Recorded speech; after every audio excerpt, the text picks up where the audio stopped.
آپ کا دوسرا سوال، تو 3 طلاق کا کہہ رہے تھے کہ میڈیا کافی 3 طلاق اچھال رہی ہے، اور اس کا کیا جواب ہے؟ افسوس کی بات ہے کہ معاشرے میں، مسلمان کے معاشرے میں 3 قسم کی طلاق ہے۔ مسلمان کے معاشرے میں، سوسائٹی میں، ایک طلاق بدعت، طلاق طلاق طلاق ایک ساتھ میں ہو جاتی ہے۔ ایک طلاق حسن، جو طلاق دو، 1 ماہ رکو حیض کے لیے، پھر طلاق دو، پھر رکو، پھر تیسرا طلاق دو۔ اور تیسرا طلاق حسن، جو بالکل صحیح طریقہ ہے، جو قرآن شریف کے ہے، طلاق دو اور 3 ماہ رکو۔ قرآن کی آیت ہے سورہ بقرہ میں، سورہ نمبر 2 آیت نمبر 228 میں لکھا ہوا ہے کہ جب بھی آپ طلاق دیں گے تو 3 ماہ یا 3 حیض کی عدت ہے، تو طلاق پورے مکمل ہونے کے لیے 3 حیض یا 3 ماہ، 3 menstrual سائیکل اور 3 monthly courses مسٹ ہے، کمپلسری ہے۔ افسوس کی بات ہے کہ یہ جو اختلاف امت میں ہے اس کی ایک وجہ ہے۔ ایک صحیح حدیث ابن عباس رضی اللہ عنہ وہ فرماتے ہیں کہ محمد صلی اللہ علیہ وسلم کے دور میں 3 طلاق ایک ہی مانی جاتی تھی۔ حضرت ابو بکر کے دور میں 3 طلاق ایک ہی مانی جاتی تھی۔ حضرت عمر کے پہلے 2 سال کے دور میں 3 طلاق ایک ہی مانی جاتی تھی، لیکن اس کے بعد حضرت عمر رضی اللہ عنہ اس سچویشن کو دیکھ کے وہ کہتے اگر کوئی شخص 3 دے دیا تو 3 ہو جاتی ہے۔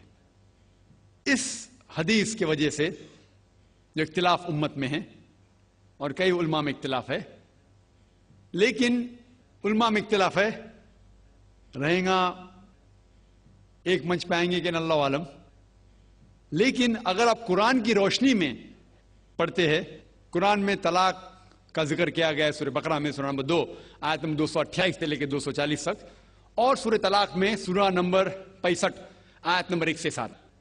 جو قرآن مجید میں طلاق کا ذکر ہے اس کے اندر یہ ہے کہ کبھی کوئی ڈفرنس آف اوپینین، کوئی جھگڑا ہو جاتا ہے شوہر اور بیوی میں، تو پہلا شوہر بیوی بیٹھ کے بات کرے۔ ایسا نہیں کہ بیوی نے نمک زیادہ ڈال دیا اور طلاق طلاق طلاق کہہ دیا اور طلاق ہو گیا۔ اگر بیوی میں نمک زیادہ ڈالا، بولے آپ کو نمک کم چاہیے، معاملہ سلجھ جائے گا، بیٹھ کے بات کرو۔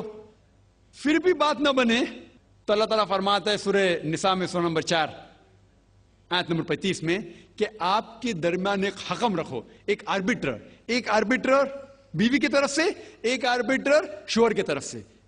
مطلب آربیٹر حکم کہتے ہیں، آربیٹر کو حکم رکھو بیوی کی طرف سے اور شوہر کی طرف سے، اور معاملہ کو سلجھا لو۔ پھر بھی اگر بات نہیں مانے تو آپ پھر طلاق دے سکتے ہیں۔ تو طلاق دیتے ہیں تو کئی اس کے کرائٹیریاز ہے کہ حیض کے وقت طلاق مت دو، جب آپ غصے میں طلاق مت دو، شراب کی حالت میں طلاق مت دو۔ اس کے بعد جب طلاق دیا جاتا ہے تو 3 ماہ رکنا چاہیے۔ طلاق کے احسن ہیں، جو بالکل صحیح طریقہ ہے۔ طلاق دو اور 3 ماہ رکو، اور 3 ماہ کے اندر اگر آپ رجوع کرنا چاہتے ہیں اپنی بیوی سے تو رجوع ہو سکتے، الحمدللہ۔ اگر 3 ماہ تک آپ سمجھتے نہیں مجھے میرے بیوی سے الگ ہونا ہی چاہیے، تو 3 ماہ کے بعد، عدت گزرنے کے بعد، آپ دونوں میاں بیوی نہیں رہتے، آپ الگ ہو جاتے۔ لیکن اس کے بعد اکثر مسلمان بھی نہیں جانتے یہ قرآن کی آیت کیا ہے۔ قرآن شریف میں لکھا ہوا ہے سورہ بقرہ میں، سورہ نمبر 2 آیت نمبر 232 میں کہ اگر وہ شخص اپنی پرانی بیوی سے پھر سے شادی کرنا چاہتا ہے تو مت روکیے۔ تو اگر طلاق ہو چکا ہے صحیح طریقے سے، طلاق کے احسن کے طریقے سے، اور 3 ماہ ہو گئے، عدت گزر گئی، 6 مہینے بعد اگر لگا بھائی جو میں نے کیا غلط کیا، میں پھر سے شادی کرنا چاہتا ہوں، تو وہ آدمی اپنی پرانی بیوی سے پھر سے نکاح کر سکتا ہے، لیکن نیا نکاح نیا مہر، نیا نکاح نیا مہر، جو کئی مسلمان نہیں جانتے۔ افسوس کی بات ہے کہ ہم مسلمان قرآن کو ترجمے کے ساتھ پڑھے ہی نہیں، صحیح حدیث کو ترجمے کے ساتھ پڑھے ہی نہیں۔ اگر ہم قرآن شریف کو صحیح طریقے سے پڑھیں گے اور صحیح حدیث پہ عمل کریں گے تو یہ جو غلط فہمیاں ہیں دور ہوئیں گی، اور پھر سے اگر شادی ہوئی پھر سے آپ ساتھ میں رہ سکتے، پھر سے پرابلم ہوا تو پھر طلاق دو، پھر 3 ماہ رکو، پھر سے الگ ہو جاؤ، پھر سے آپ چاہتے پھر سے شادی کر سکتے۔